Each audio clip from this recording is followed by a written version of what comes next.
اعوذ باللہ من الشیطان الرجیم، بسم اللہ الرحمن الرحیم۔ السلام علیکم، آپ دیکھ رہے ہیں گلوبل ڈیفنس ویو، اور آج کا گلوبل ڈیفنس پہ میں آنے سے پیشتر اگر آپ نے ابھی بھی گلوبل ڈیفنس ویو کو سبسکرائب نہیں کیا تو سبسکرائب کر لیں اور بیل آئیکن کو پریس کریں تاکہ جب بھی گلوبل ڈیفنس ویو کا نیا ویلاگ آئے تو آپ کو نوٹیفیکیشن مل جائے۔ اس کے علاوہ گلوبل ڈیفنس ویو کو لائک کریں اور کامنٹ سیکشن میں اپنا فیڈ بیک ضرور دیں۔ آج کا گلوبل ڈیفنس ویو کیونکہ دن تھا آج،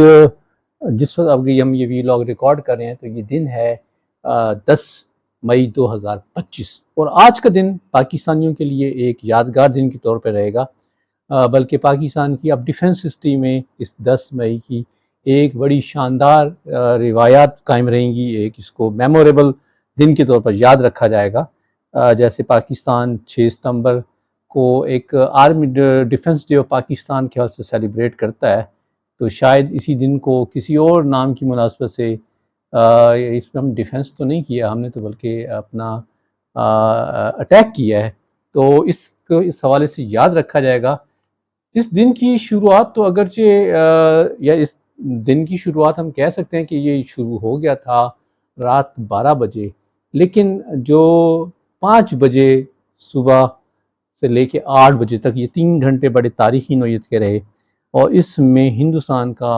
ڈیفنس سسٹم پھر لگا کہ غالباً کہیں ڈیفنس نام کی کوئی چیز نہیں ہے، کیونکہ ان 3 گھنٹوں کے اندر جو ڈیولپمنٹس ہوئیں وہ آپ نے سنی ہوئی ہیں، دیکھی ہوئی ہوں گی، تو جیسے ہم اس کو سمرائز کر لیتے ہیں کہ اس میں ایک S-400 ڈیفنس سسٹم جو کہ آدم پور پر تھا وہ تباہ ہوا، براموس میزائل کی سٹوریج فیسیلٹی بیاس میں تھی وہ گئی، brigade headquarter KG top پر تھا، اس طرح اوڑی میں فیلڈ سپلائی ڈپو، اس طرح آرٹلری دیان گیری، براموس بیٹری سائٹ نگروٹا، اور ادھم پور ایئر بیس، پٹھان کوٹ ایئر فیلڈ، سورت گڑھ ایئر فیلڈ، آدم پور year field, بھٹنڈا، Sirsa year field, Barnala, اور اس کے علاوہ پاور گرڈ کرپل ہوئے کیونکہ اس میں خاص طور پہ انڈیا کی جو ویب سائٹس تھا اس پہ اٹیک ہوا، سائبر اٹیک ہوا، تو 70% جو ہے پاور اسٹیشنز کے حوالے سے وہ مفلوج ہوا نظام۔ اسی طرح راجوڑی میں ملٹری انٹیلیجنس سینٹر اور خاص طور پہ اور ایئر فورس کا سیٹلائٹ سسٹم جیم ہوا۔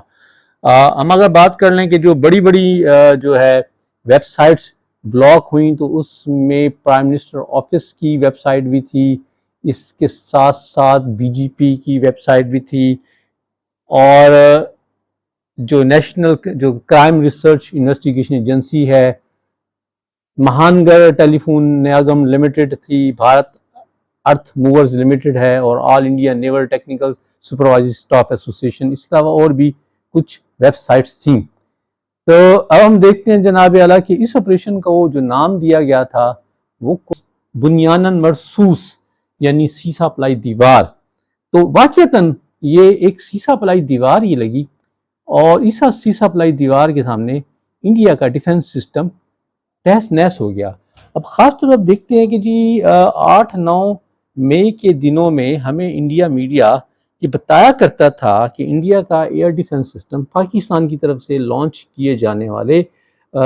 میزائل اور ڈرون کو نیوٹرلائز کر رہا ہے۔ تو میں آپ کو گوگل ارتھ کی مدد سے اس ایریے کو تھوڑا سا ایک ایریلی وزٹ کروں گا کہ جو میں نے آپ کو اتنے ساری سائٹس کے نام گنوائے، ان ساروں کو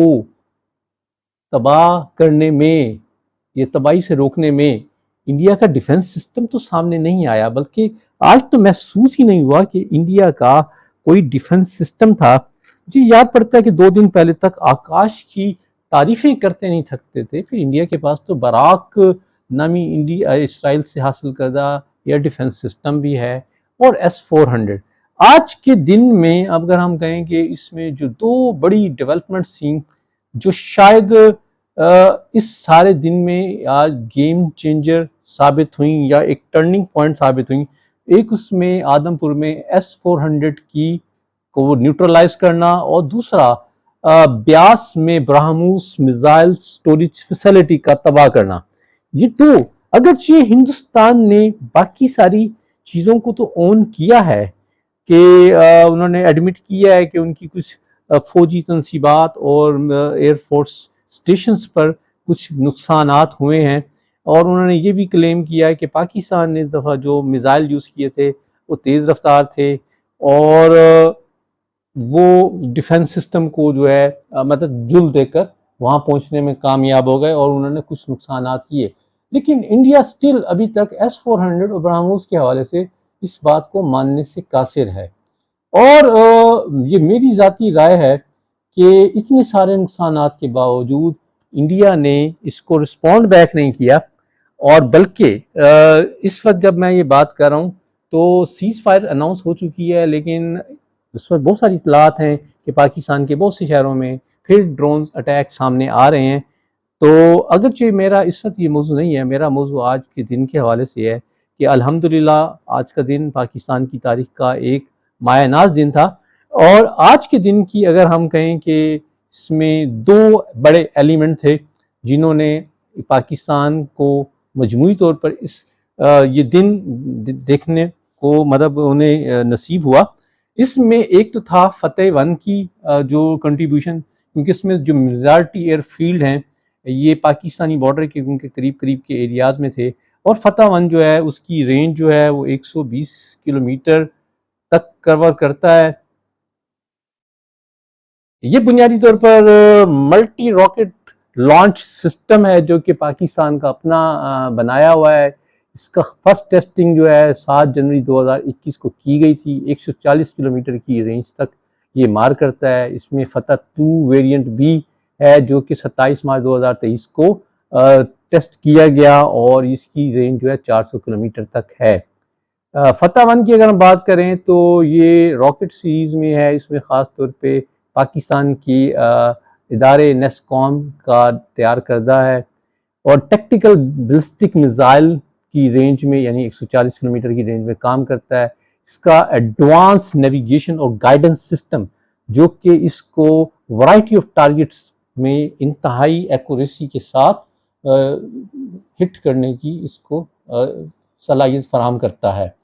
اور فتح 1 کا دیکھا جائے تو آج پریکٹیکلی مطلب یہ ایک وار ٹائم سیناریو کے حوالے سے یا ریئل ٹائم سیناریو کا اس کا یوزز تھا، اور آج اس نے واقعی ثابت کر دیا کہ فتح 1 جو ہے وہ بعنی اپنے جس کام کے لیے ڈیزائن کیا گیا تھا اس نے یہ کام ڈیلیور کیا۔ اور آج کے دن کی اگر ہم بات کریں تو دوسری جو ڈیولپمنٹ ہے وہ ہماری جو اس میں S-400 کے حوالے سے یہ کلیم کیا جا رہا ہے کہ اس کو GF-17 سے فائرڈ کردہ ہائپرسونک میزائل کے ذریعے تباہ کیا گیا۔ تو پی ایف کے آرسنل میں جو ہائپرسونک کہا جاتا ہے کہ ہائپرسونک نہیں ہے، یہ سپر سونک ہے، وہ ہے CM-400 گائیڈڈ میزائل۔ جیسے یہ ہے تو یہ بیسیکلی گائیڈڈ میزائل، لیکن یہ اس کی جو ٹریجیکٹری ہے یہ کروز میزائل کی بجائے یہ ballistic missile, air launch ballistic missile کی ٹریجیکٹری کو فالو کرتا ہے، یعنی یہ ٹیرر ہنگنگ نہیں ہے بلکہ یہ اوپر کی طرف جاتا ہے اور پھر ٹارگٹ پر ایک دم چھپٹتا ہے۔ اس کی خاص بات یہ ہے کہ اس کی ماک 4 تک کی یہ رفتار کو ایکوائر کرتا ہے، جس کی وجہ سے یہ اس بات کا ہے کہ یہ بہت سارے ڈیفنس سسٹم سے بچ سکتا ہے۔ اور آج اس نے اسی بات کا عملی نمونہ دکھایا کہ جب اس نے S-400 کو ٹارگٹ کیا ہے،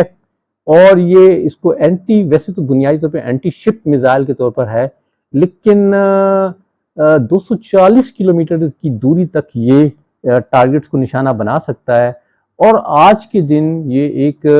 بہت بڑی ڈیولپمنٹ ہے، اگرچہ سٹل انڈیا ابھی تک اس بات کی ڈینائل میں ہے کہ S-400 تباہ نہیں ہوا، لیکن CM-400 ایک پاسیبلی وہ میزائل تھا جس نے اس کارنامے کو سر انجام دیا، کیونکہ یہ GF-17 کے ساتھ انٹیگریٹڈ بھی ہے۔ تو یہ ایک آج کے دن میں یہ دو پاکستان کے حوالے سے جو کہیں کہ یادگار طور پہ رکھے جائیں گے کہ آج 10 مئی 2025 میں جو ٹرننگ پوائنٹ تھا، جو اچیومنٹس حاصل ہوئیں کہ یہ دو پاکستان کی طرف سے فائر کردہ میزائل کہیں، راکٹ لانچر کہیں، نے انڈین ڈیفنس سسٹم کو تہس نہس کیا اور اس کو بائی پاس کرتے ہوئے اپنے مطلوبہ ٹارگٹس کو ہٹ کیا۔ تو یہ تھا آج کا ولاگ، اور اسی حوالے سے کہ آج کی جو بلکہ ڈیولپمنٹ بھی ہے، جو سیز فائر ہوئی، اس سیز فائر میں ایکچولی میری دانست میں یہ دو بڑے ایونٹ ہیں جنہوں نے انڈیا کو فورس کیا کہ وہ سیز فائر کی طرف جائیں۔ S-400 اگرچہ انڈیا کلیم کر رہا ہے کہ وہ S-400 تباہ نہیں ہوا ایشیا برہموس کا، لیکن انڈیا کی طرف سے بیسیکلی جلدی سے سیز فائر کی طرف آنا، امریکن انٹرونشن کو لانا، اور اس بات کی ہے کہ یہ آیا، یہ واقعات ہیں۔ اور دیکھا جائے تو فتح 1 پاکستان کی ڈیولپمنٹ ہے، لیکن کہا جاتا ہے کہ اس میں چینی اور ملٹیپل راکٹ لانچ سسٹم ہیں کہ اس سے انسپائر ہوا ہے، لیکن CM-400AKG تو چائنا کا نظام ہے، چائنا کا میزائل ہے، تو چینی ٹیکنالوجی نے پھر آج کے دن یعنی 10 مئی 2025 کو پھر اپنی برتری ثابت کی۔ اس سے پیشتر یہ جو ہے 6 اور 7 مئی کی درمیانی رات میں جب